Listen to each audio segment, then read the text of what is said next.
بسم الله الرحمن الرحيم. السلام عليكم ورحمة الله وبركاته. الحمد لله رب العالمين، وصلى الله وسلم وبارك على نبينا محمد وعلى آله وصحبه ومن تبعهم بإحسان إلى يوم الدين. قال الله تبارك وتعالى: وإذ نتقنا الجبل فوقهم كأنه ظلة وظنوا أنه واقع بهم خذوا ما آتيناكم بقوة واذكروا ما فيه لعلكم تتقون. وقال النبي صلى الله عليه وسلم: الرؤية الصالحة جزء من 46 جزءا minan nubuwah. Kaum muslimin dan muslimat rahimani wa rahimakumullah, alhamdulillah kita memuji dan bersyukur kehadirat Allah Jalla wa Ala pada malam ini 10 Safar 1445 Hijriyah. Kita dipertemukan kembali untuk melanjutkan silsilah kajian kita tentang sirah ulama, biografi para ulama. Kali ini pertemuan yang kedua untuk membahas ulama tabi'in yang bernama Muhammad ibn Sirin.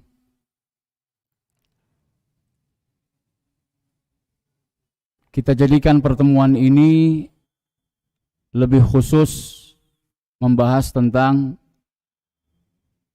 spesialisasi dari tokoh ulama yang sedang kita bahas profilnya. Muhammad ibn Sirin yang sama-sama wafat pada tahun 110 Hijriyah dengan Al-Hasan Al-Basri rahimahullah, memiliki keunggulan atau kelebihan, yaitu di dalam bidang tafsir mimpi. Maka judul kajian kita seperti yang sudah kita umumkan, Muhammad ibn Sirin, penafsir mimpi. Muhammad ibn Sirin, mufassirul ahlam. Begitu versi bahasa Arabnya. Kaum muslimin dan muslimat rahimani wa rahimakumullah, sebelum kita lanjut lebih jauh, mari tidak lupa kita mengucapkan salawat dan salam untuk junjungan kita Nabi Agung Muhammad sallallahu alaihi wasallam. Beliaulah orang terbaik di umat ini yang menafsirkan mimpi. Bahkan beliau sendiri yang mengatakan ar-ru'yah as-salihah, ar-ru'yah as-salihah, mimpi yang baik itu adalah satu bagian dari 46 bagian kenabian. Berarti Bapak Ibu kaum muslimin dan muslimat rahimakumullah, masalah menafsirkan mimpi ini adalah bagian yang tidak boleh diremehkan di dalam kehidupan kita beragama Islam. Sehingga pertemuan kali ini kita akan bahas seperti yang sudah kita janjikan, untuk lebih khusus mengkaji kaidah-kaidah di dalam menafsirkan mimpi. Apakah semua mimpi itu ada tafsirnya? Kemudian siapakah yang berhak menafsirkan mimpi? Lalu bagaimana kalau seandainya mimpi itu tidak ada tafsirnya? Apa yang harus kita lakukan? Apakah boleh mengamalkan sesuatu di dalam kehidupan kita berdasarkan mimpi dan lain sebagainya, insya Allah akan kita sampaikan sampai menjelang azan sholat isya biiznillah. Kaum muslimin dan muslimat rahimani wa rahimakumullah.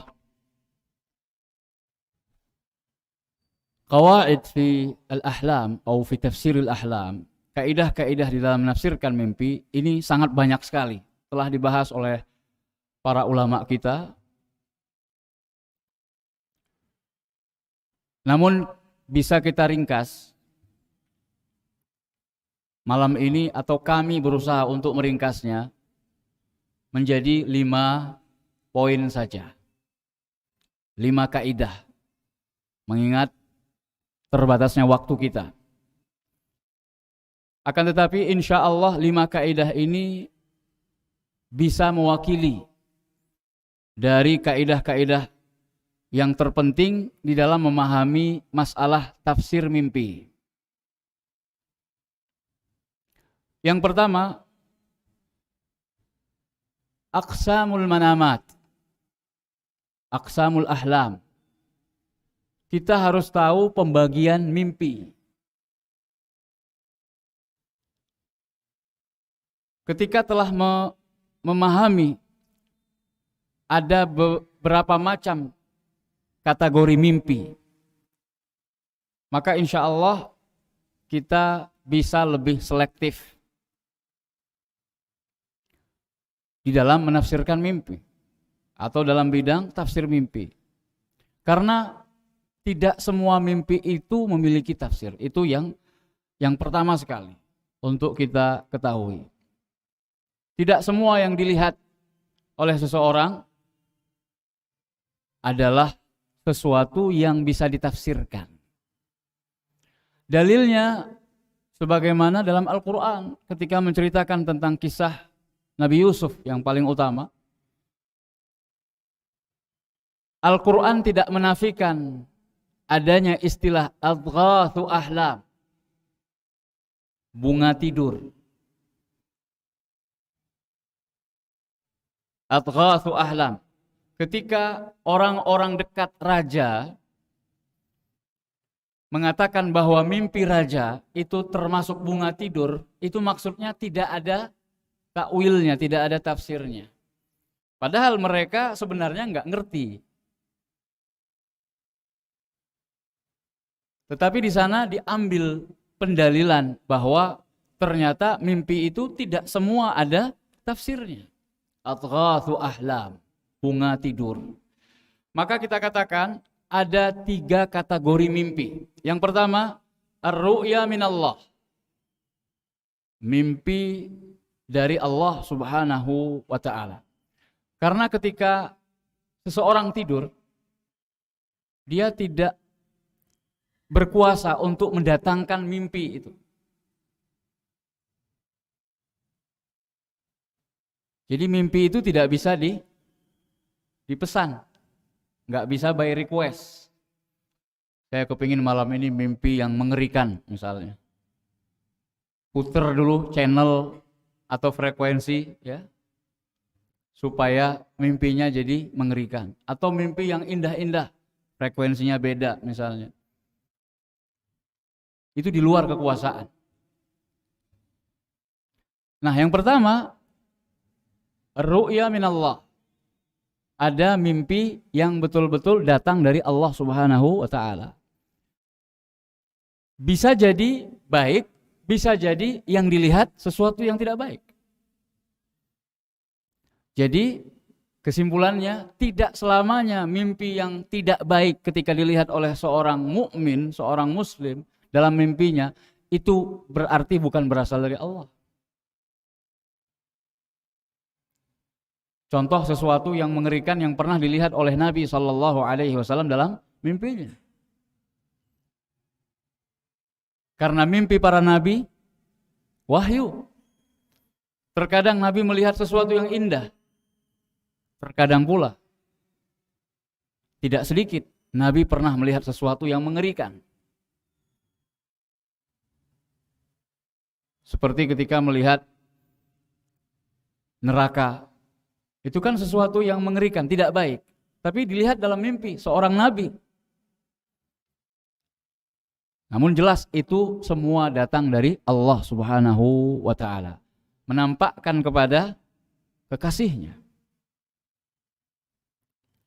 Jadi yang datang dari Allah itu umum. Bisa jadi baik yang dilihat, sesuatu yang menyenangkan, bisa jadi buruk. Ada tafsirnya. Bisa ditafsirkan. Yang baik, maka tafsirnya adalah busyra. Berita gembira. Karena Bapak Ibu yang kami muliakan, pada hakikatnya mimpi itu adalah simbol. Bisa jadi terjadi tidak sesuai dengan apa yang dilihat dalam mimpi, karena hanya rumus atau simbol. Bisa jadi betul-betul yang terjadi dalam kehidupan nyata adalah seperti persis apa yang dia lihat dalam mimpi. Bisa jadi. Jadi tidak ada formulanya. Namun ketika mimpi itu adalah seorang yang saleh, orang baik, bermimpi melihat sesuatu yang baik, maka insya Allah itu adalah busyra. Busyra, kabar gembira yang disegerakan oleh Allah untuk hambanya. Atau sesuatu yang buruk yang dilihat dalam mimpi, maka itu adalah sebagai peringatan dari Allah agar dia tidak melakukan perbuatan yang semisal, sinkron dengan simbol yang dia lihat. Bisa jadi. Ini yang pertama, mimpi yang berasal dari Allah Subhanahu wa taala ini bisa ditafsirkan dan memang ada tafsirnya. Diketahui oleh orang-orang yang ahli dan tidak diketahui oleh orang-orang yang tidak memiliki kapasitas atau kompeten. Yang kedua, adghathu ahlam. Jenis mimpi atau kategori mimpi yang berikutnya adalah bunga tidur, yang disebut dengan hadithun nafs. Hadith an-nafs. Sesuatu yang sangat diinginkan di dalam hati atau jiwa seorang insan, kemudian dia pikirkan, terus akhirnya masuk ke dalam mimpi. Mimpi yang seperti itu tidak ada tafsirnya. La yufassar. Li'annahu la tafsir laha. Seperti seseorang, ini kami sampaikan contoh kasus yang kami temui. Karena kami alhamdulillah memiliki kenalan seorang mufassir ahlam, penafsir mimpi, seorang syekh di Saudi Arabia. Kami pernah menceritakan kepada beliau mimpi kami sendiri dan pernah mendengar orang lain menceritakan mimpinya lalu ditafsirkan oleh beliau fi'lan waqi'an kama fassar, dan benar-benar terjadi nyata seperti apa yang ditafsirkan. Qudiyal amrul ladzi fihi tastaftiyan. Dalilnya, kalau sudah ditafsirkan oleh penafsir mimpi yang benar, yang saleh, yang berpengalaman, yang ahli, maka insya Allah akan terjadi. Insya Allah akan terjadi. Dalilnya surat Yusuf. Kisah Nabi Yusuf ketika menafsirkan mimpi dua orang temannya yang di penjara. Setelah menafsirkan, yang tukang mempersiapkan minuman raja, dia akan dibebaskan dari penjara, dia selamat dari tuduhan. Sedangkan yang memberi makan terkena hukuman mati. Dipatuk kepalanya, dalam mimpi dipatuk kepalanya karena di atas kepalanya ada roti.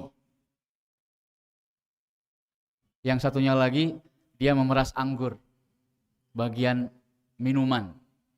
Dia yang selamat, bagian makanan dia yang dieksekusi. Sebelum terjadi, Nabi Yusuf sudah mengatakan, qudiyal amrul ladzi fihi tastaftiyan. Begitulah akan terjadi perkara yang kalian tanyakan kepadaku tentang tafsirnya. Jadi hati-hati Bapak Ibu sekalian. Jangan setiap mimpi kemudian pengen ditafsirkan. Karena kalau seandainya penafsiran dari ahli tafsir tersebut terhadap mimpi kita sesuatu yang membuat kita tambah tidak nyaman dalam hidup, akan membuat kerugian, penderitaan sendiri sebelum itu terjadi.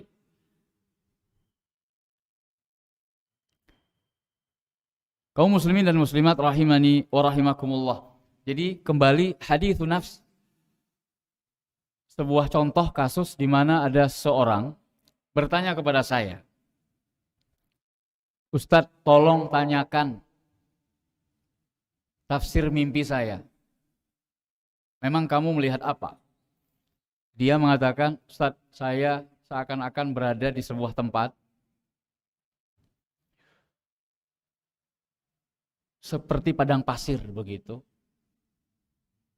Kemudian tiba-tiba pindah background atau tempat kejadian di dalam mimpi yang saya lihat, saya tiba-tiba di dalam masjid. Di situ ada seorang syekh, kemudian saya ngomong pakai bahasa Arab.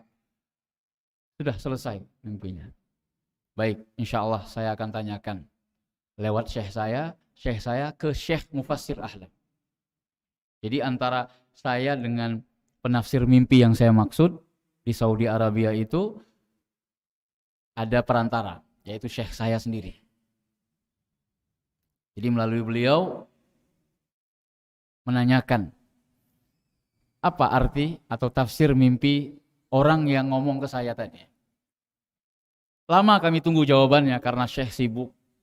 Tapi pada akhirnya dijawab. Haditsun nafs itu adalah omongan jiwa yang terus dipikirkan sampai masuk ke dalam mimpi. Subhanallah, saya bertakbir ketika itu. Allahu Akbar. Bagaimana Syekh bisa tahu penafsir mimpi tadi? Padahal saya tidak menceritakan background orang yang menanyakan arti atau tafsir mimpinya. Karena orang tersebut memiliki keinginan yang sangat kuat untuk belajar di Timur Tengah. Jadi itu terus yang dia pikirkan. Kapan saya diterima di Madinah? Kalau tidak ada peluang di Madinah, kayaknya saya harus ke mana ini? Ke Sudan kah? Pokoknya Timur Tengah. Itu terus yang dia pikirkan. Sampai ke bawah mimpi. Dan saya tidak berkomentar ketika itu. Apakah itu ada tafsirnya atau itu hanya haditsun nafs, bunga tidur, atau sesuatu yang dipikirkan ya tadi haditsun nafs sehingga masuk ke dalam mimpi. Karena saya bukan mufassir ahlam. Tapi Masya Allah, itulah keahlian ya, dari seorang penafsir mimpi. Ini yang kedua. Yang ketiga, jenis atau kategori mimpi, dan inilah yang terburuk. Ru'ya minasyaitan, mimpi yang berasal dari setan. Karena syaitan itu berusaha untuk menakut-nakuti, untuk membuat sedih orang-orang yang beriman dengan mimpi jelek dan buruk yang dia perlihatkan atau dia tampakkan. Nah, ini kaidahnya, kalau mimpi yang dari syaitan pasti buruk. Pasti buruk, pasti tidak baik. Walaupun menurut pandangan sebagian orang baik gitu ya. Seperti sesuatu yang dilihat oleh seseorang dalam mimpinya, kedua orang tuanya sudah meninggal, jadi dalam mimpi dia melihat kedua orang tuanya mendatanginya. Lalu mengatakan kepadanya, wahai anakku, keluarlah kamu dari Islam. Dia ketika melihat orang tuanya atau bapak ibunya yang sudah meninggal itu bercahaya. Wajahnya bercahaya. Pakai pakaian putih-putih. Tapi ketika mengatakan kepada anaknya, wahai anakku, keluarlah kamu dari Islam. Nah, ini kira-kira dari Allah atau dari mana? Padahal orang tua loh. Mimpi tersebut sesuatu yang indah. Bercahaya terang, pakaian putih ya, rambut hitam. Medeni banget. Kalau rambutnya hitam, panjang, lurus, wah. Seindah apapun yang dilihat, kalau tidak baik maka pastikan itu dari syaitan. Atau ada mimpi tadi yang dilihat seseorang berjenggot panjang sudah putih, pakaiannya putih bersih, seakan-akan kalau kita ngomongkan dalam kehidupan nyata seperti malaikat begitu, tapi dia mengatakan, ya fulan, la tusalli jama'ah fil masjid. Wahai fulan, kamu gak usah lagi sholat jamaah di masjid. Ini gak baik. Ini dari syaitan. Ketahuilah. Kenapa? Karena meninggalkan sebuah sunnah atau petunjuk Nabi SAW dalam sholat. Nah, kalau dari syaitan, maka jelas tidak ada tafsirnya. Dan tadi seperti yang kami katakan, syaitan itu berusaha untuk membuat sedih, membuat khawatir, membuat takut orang-orang yang beriman. Dalilnya Allah Subhanahu wa taala berfirman, "Innaman najwa minasyaitan." Sesungguhnya berbisik-bisikan itu dari syaitan. Liyahzunal ladzina amanu, supaya orang-orang yang beriman itu sedih. Wa laisa bidharrihim syai'an illa biiznillah. Maka sesuatu yang dibisikkan atau diwaswaskan oleh syaitan itu tidak akan memudaratkan kalian sedikit pun, memudaratkan mereka sedikit pun, kecuali atas izin Allah. Wa 'alallahi falyatawakkalul mu'minun. Maka kepada Allah lah seharusnya orang-orang beriman itu bertawakal. Jadi setelah melihat sesuatu yang tidak baik dalam mimpi atau sesuatu yang mengerikan, maka tidak usah diceritakan. Satu. Kemudian yang kedua, melakukan amalan yang disunahkan Nabi SAW, yaitu meniup ke sebelah kiri sebanyak 3 kali. Ingat, meniup, bukan meludah. Jangan sampai mengeluarkan ludah, ya. Meniup sebagai isyarat untuk berlepas diri dari syaitan ke sebelah kiri. Dengan berta'awudz, seraya berta'awudz, a'udzubillahi minasyaitan ar-rajim. Minta perlindungan kepada Allah dari godaan syaitan tadi. Karena itu termasuk bisikan atau godaan dari syaitan yang terkutuk. Nah, kalau dalam keadaan bangun, jaga, syaitan itu terus membisikkan kita sesuatu was-was, ya. Al-waswas minasyaitan. Was-was itu minasyaitan. Maka jangan diberi ruang. Sudah wudu, habis wudu, mau masuk masjid, kayaknya tadi ada bagian wajah yang belum kena. Balik lagi ke tempat wudu, mulai lagi. Di saat-saat di sela-sela berwudu udah sangat keras dia membasuhnya. Masih juga ada perasaan, itu was-was minasyaitan. Jangan pikirkan, jangan beri dia ruang, jangan ikuti dia. Wala tattabi'u khutuwatis syaitan, jangan ikuti langkah-langkah syaitan. Termasuk langkah syaitan adalah was-was dalam beribadah, dimulai dari taharah, kemudian sholat juga begitu. Maka kita mungkin pernah melihat orang melakukan takbiratul ihram berulang-ulang kali. Salah satu penyebabnya adalah karena was-was. Hindari was-was. Ini kaidah yang pertama. Kita harus mengetahui terlebih dahulu jenis atau kategori mimpi. Mimpi dari Allah itu ada tafsirnya, bisa ditafsirkan. Sedangkan omongan jiwa, pikiran kepala di benak kita, sampai akhirnya masuk ke dalam mimpi, dan yang dari syaitan itu tidak ada tafsirnya. Yang kedua, kaidah di dalam tafsir mimpi.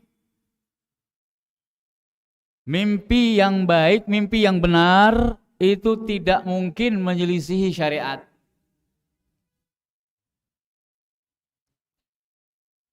Apapun mimpinya, jika bertentangan atau menyelisihi syariat, menyelisihi dalil, siapapun yang mendatanginya dalam mimpi tersebut, maka bisa dipastikan itu adalah mimpi dari syaitan. Sehingga seindah apapun yang kita lihat, kalau menyelisihi syariat, menyelisihi agama kita yang mulia ini, maka pasti itu bukan ru'ya dari Allah Subhanahu wa ta'ala. Bukan mimpi yang baik atau yang berasal dari Allah Subhanahu wa ta'ala. Karena tidak mungkin Allah Subhanahu wa ta'ala menginginkan lewat mimpi hambanya sekarang, setelah Nabi yang terakhir diutus dan telah selesai tugas kerisalahannya, tidak mungkin bagi Allah ingin mengubah syariat yang telah disempurnakan oleh utusannya yang terakhir lewat mimpi seorang hamba sekarang ini. Enggak mungkin. Itu enggak hikmah namanya. Dan Allah mustahil memiliki sifat tidak hikmah. Allah hakim, maha bijaksana. Dan itu menyakitkan Nabi SAW. Allah Subhanahu wa ta'ala adalah zat yang sangat memperhatikan dan sangat sayang kepada Nabi-Nya Muhammad sallallahu alaihi wasallam. Kenapa istri Nabi itu tidak boleh dinikahi setelah Nabi wafat? Untuk menghormati Nabi sallallahu alaihi wasallam, menjaga perasaan beliau, maka turun syariat tidak boleh menikahi istri-istri Nabi. Kenapa? Karena secara logika juga dibahas dalam Al-Quran. Hunna ummahatukum. Mereka adalah ibu-ibunya kalian, orang-orang yang beriman. Ummahatul mu'minin. Pantaskah orang yang beriman menikahi ibunya sendiri? Istri Nabi itu ibarat ibu-ibu kita. Maka sangat berlebihan, sangat mengenaskan kalau ada orang sekarang yang mencaci maki ibunya sendiri.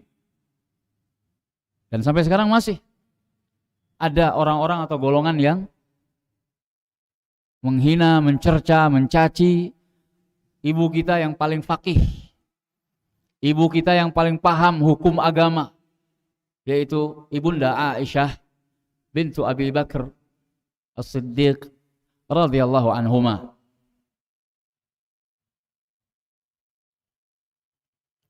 Jadi ini yang kedua, tidak mungkin mimpi yang benar itu menyelisihi syariat.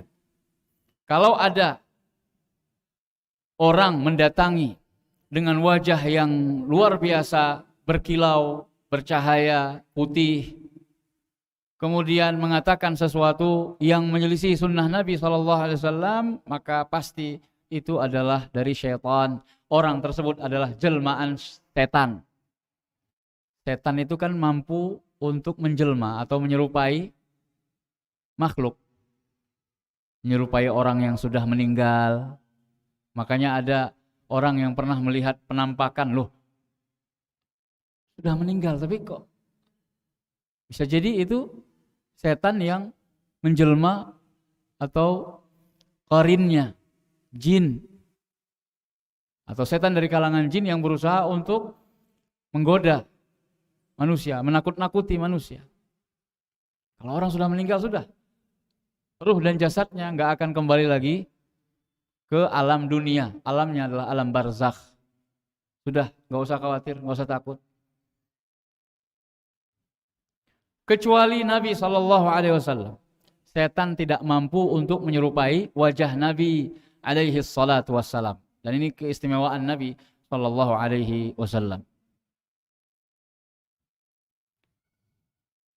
Jadi kalau yang dilihat dalam mimpinya adalah Nabi Muhammad SAW, alias ada orang yang bertemu dengan Nabi dalam mimpi, lalu Nabi mengatakan sesuatu dalam mimpi tersebut, maka benar. Dengan syarat 3. Maka mimpinya benar dengan syarat 3. Yang pertama, orang tersebut paham wajah Nabi SAW. Imma pernah bertemu dengan Nabi SAW alias sahabat, atau mengetahui ciri-ciri fisik Nabi SAW, wajahnya, tubuhnya, lewat hadis-hadis Nabi yang disebut dengan Syama'il Muhammadiyah.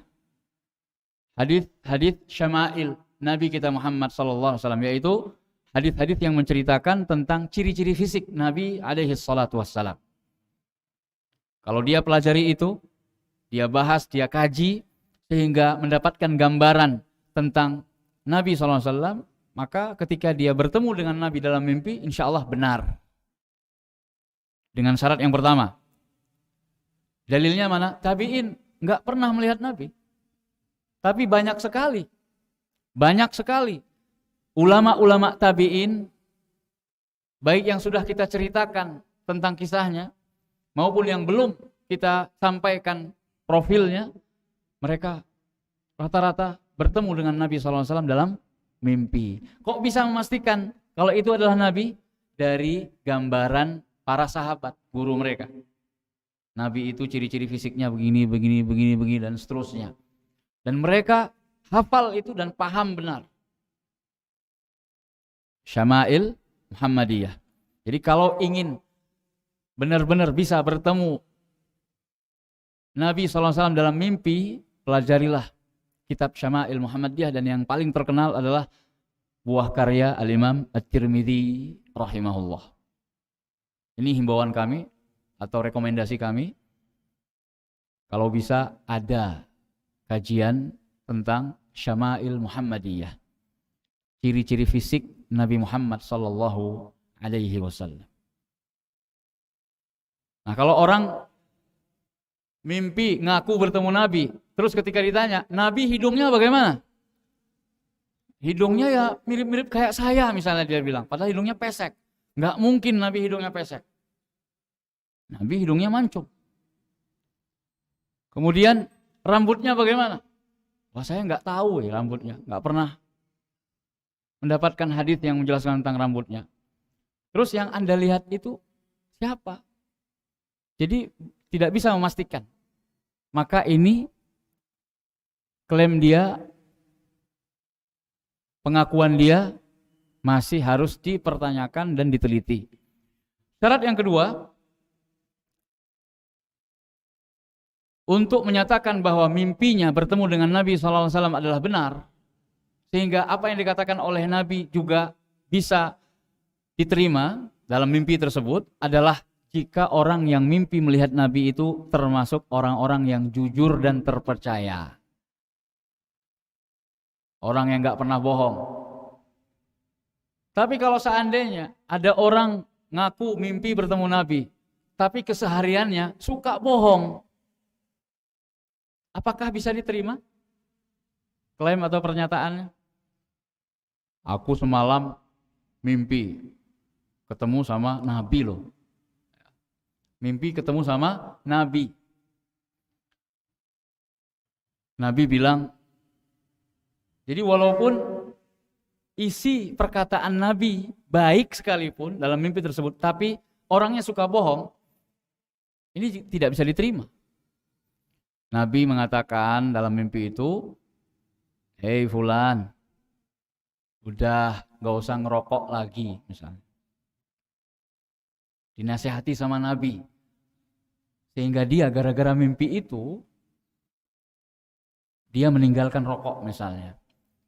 Itu bagus, dia meninggalkan rokok, tetapi mengaku kalau yang dia lihat adalah Nabi, padahal dia termasuk orang yang suka bohong, ini belum tentu bisa diterima. Kalau yang dia lihat Nabi. Kenapa?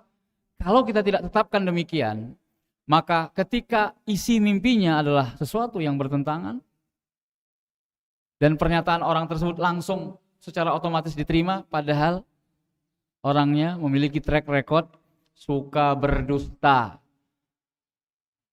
Bagaimana bisa menjamin kalau pengakuannya mimpi bertemu dengan Nabi adalah benar-benar Nabi? Ini yang kedua. Yang ketiga syaratnya, dalam mimpi tersebut Nabi tidak mengabarkan sesuatu yang menyelisih sunnahnya ketika beliau masih hidup. Nabi mengatakan dalam hidupnya ketika masih hidup bahwa siwak itu adalah sunnah.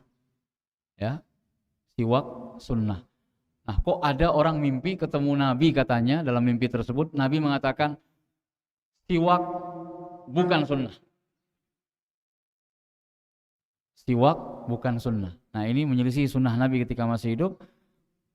Ini tidak bisa diterima. Insya Allah kita lanjutkan kaidah berikutnya.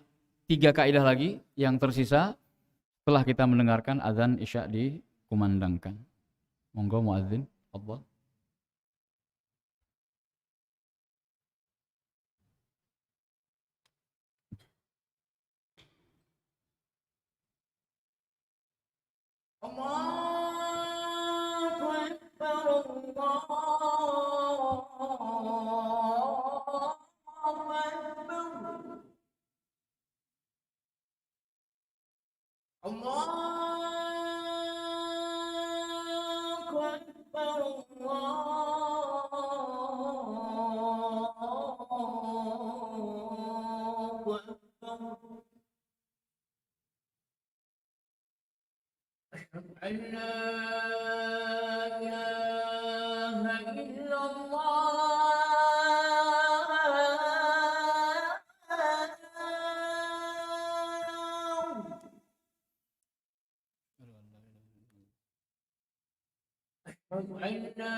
Alhamdulillah.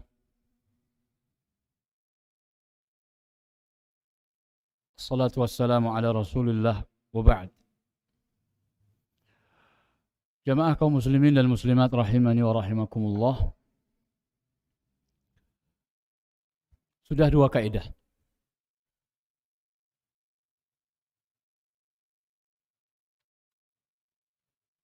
Kaidah yang ketiga, la athara lil manamat fil ahkam syar'iyyah. Mimpi itu tidak bisa mengubah hukum syariat yang sudah baku. Karena hukum syariat itu dibangun di atas dalil. Para ulama berijtihad dengan dalil-dalil yang ada, baik dari Al-Quran, Sunnah, kemudian dengan ijma', kemudian qiyas. Lalu muncullah produk-produk hukum dengan ijtihad menggunakan dalil-dalil yang ada. Bukan lewat mimpi. Jadi nggak bisa hukum syariat itu dibangun di atas mimpi. Sehingga nanti amal yang dilakukan, kalau seandainya di dalam mimpi tersebut disarankan atau direkomendasikan sebuah amal, dan ternyata sesuai dengan hukum syariat kita, ada dalilnya, maka mengerjakan amal tersebut bukan karena atas dasar mimpi. Tapi karena dalil. Ini penting. Supaya apa? Untuk menutup pintu. Jadi kaidah ini sangat penting sekali untuk menutup pintu kerusakan yang lebih besar. Jadi pertama, mimpi bagus, sesuai dengan syariat. Kedua kali, ketiga kali. Seterusnya sampai ke sini kok semakin nyeleneh. Maka tidak bisa diterima untuk diamalkan isi mimpi tersebut. Kalau seandainya mengubah hukum syariat. Contoh, Bapak Ibu sekalian. Ada sebuah hadis. Man hajja walam yazurni faqad jafani. Sebuah hadis nih. Barang siapa yang haji kemudian dia tidak menziarahiku, kata Nabi SAW, maka sungguh dia telah buruk adab kepadaku. Sungguh dia telah berbuat tidak baik kepadaku. Ini Bapak Ibu sekalian yang dimuliakan Allah Subhanahu wa taala, hadisnya hadis palsu. Bisa jadi wallahu a'lam berasal dari mimpi. Jadi ada seseorang di antara perawi-perawi yang maudhu, yang suka buat hadis palsu, itu mimpi ketemu dengan seseorang lalu mengatakan, barang siapa yang haji kemudian tidak mengunjungiku, karena di dalam mimpi itu yang dia temui Nabi misalnya, klaim dia adalah, yang dia lihat dalam mimpi adalah Nabi, maka dia telah berbuat buruk kepadaku. Faqad jafani, telah menyakitiku. Nah, kita tidak bisa dan tidak boleh mengatakan orang yang haji kemudian langsung pulang ke negerinya dan tidak ke Madinah, nggak sah hajinya. Berdasarkan mimpi atau berdasarkan hadis palsu tadi, sah haji. Walaupun tidak sempat misalnya ke Madinah. Walaupun sebenarnya rugi. Ya, tidak menyempatkan untuk sholat di Masjid Nabawi. Adapun ziarah kubur Nabi sekalian. Niat yang utama adalah ke Madinah itu dalam rangka untuk sholat di masjidnya Nabi. Adapun mengucapkan salam, mengunjungi kuburan Nabi SAW itu sekalian. Jangan dijadikan sebagai yang utama, jangan kebalik. Kenapa Bapak Ibu sekalian? Ini tolong perhatikan sebuah ilustrasi. Kalau seandainya pas ketika kita masuk ke Masjid Nabawi. Tiba-tiba takmir Masjid Nabawi mengumumkan, dimohon kepada seluruh jamaah, baik yang Arab maupun non-Arab, untuk segera keluar dari masjid karena ada sesuatu. Ya, sesuatu dan lain hal. Pokoknya harus keluar. Diberi waktu 3 menit. Entah itu isu bom, teror bom dan lain sebagainya ya. Kalut, panik. Apa yang Bapak Ibu lakukan ketika itu? Hanya 3 menit. Orang yang paham, sudah belajar, sudah ngaji, lebih khusus lagi, sudah pernah mengikuti manasik yang benar sesuai dengan sunnah, dia akan menyempatkan diri saat itu juga sholat sunnah 2 rakaat. 3 menit Pak. Ini yang niatnya benar, bagus. Insya Allah mengunjungi Nabi pahalanya katut. Karena dia niatnya ke Madinah untuk berziarah ke Masjid Nabawi. Tapi kalau orang sudah niatnya dari awal, saya ke Madinah mau ziarah kuburan Nabi. Sudah, ketika waktu itu tinggal 3 menit, apa yang dia kejar? Dia cari ke arah pintu, dia akan keluar ke arah pintu di mana Nabi SAW dikuburkan. Hilang kesempatan dia untuk sholat, mendapatkan pahala sholat 1000 kali di masjid yang lain. Ini sangat disayangkan. Itulah pentingnya niat.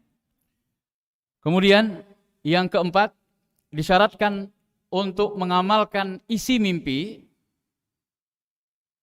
Beberapa syarat berikut ini. Yang pertama ada 3 syarat ya. Yang pertama, sesuatu yang mubah.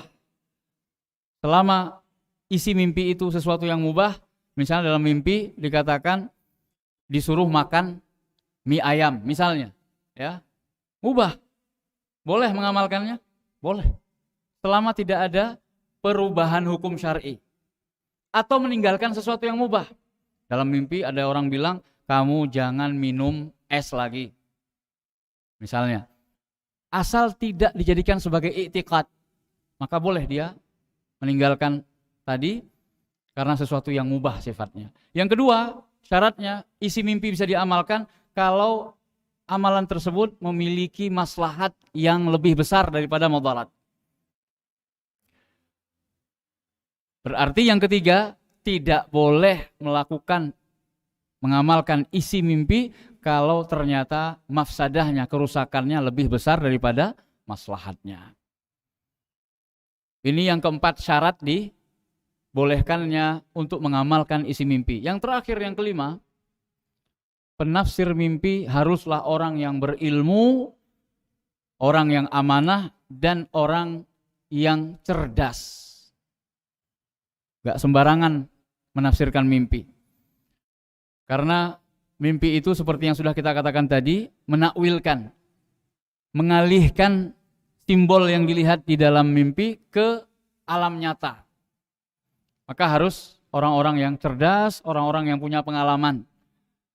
Dan terhadap poin ini, kaidah nomor 5 ini yang terakhir tentang penafsir mimpi itu bukanlah orang yang suka blow up, suka menunjukkan, ini loh saya penafsir mimpi. Silahkan, kalau ada yang mau bertanya tentang tafsir mimpi, hubungi nomor saya ini ya. Diumumkan di sosmed, diumumkan sampai cari akun-akun yang followernya udah jutaan, tolong saya titip nomor saya ya, ahli tafsir mimpi.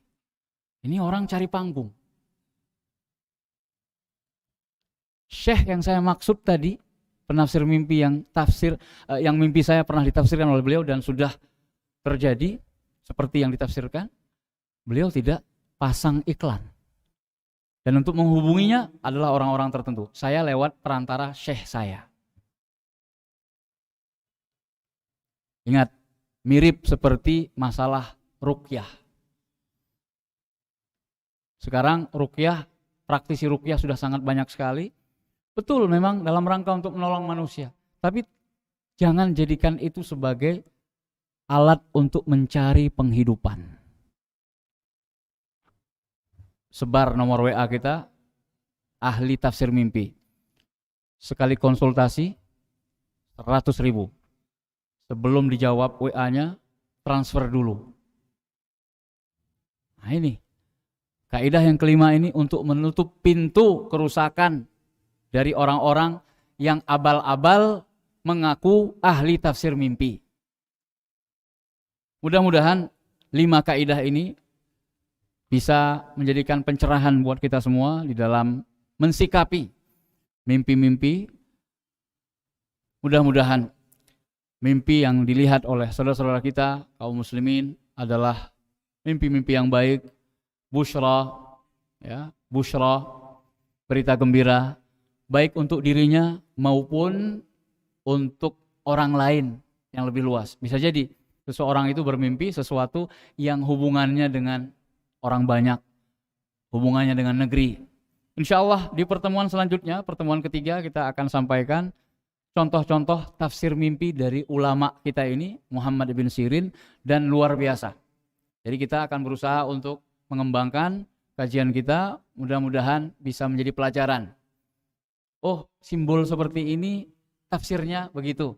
Ya, ini penting. Bukan berarti kita harus belajar tafsir mimpi untuk menjadi penafsir mimpi, tidak. Tapi minimal untuk diri kita sendiri. Karena jangan latah, setiap mimpi jangan harus ditafsirkan, tidak harus, ya, tidak harus. Baik, demikian mudah-mudahan sekali lagi apa yang telah disampaikan bisa dipahami, bermanfaat. Mohon maaf atas segala kekurangan. Insyaallah di bulan depan kita akan ketemu kembali dengan membahas contoh-contoh tafsir mimpi versi Muhammad ibn Sirin. Sekaligus kita akan membahas apakah ada benar kitab tafsir mimpi yang dikarang oleh Muhammad ibn Sirin. Insyaallah pada pertemuan selanjutnya, mari kita tutup dengan membaca doa kafaratul majlis. Subhanakallahumma wa bihamdik, asyhadu an la ilaha illa anta astaghfiruka wa atubu ilaik. Assalamualaikum warahmatullahi wabarakatuh.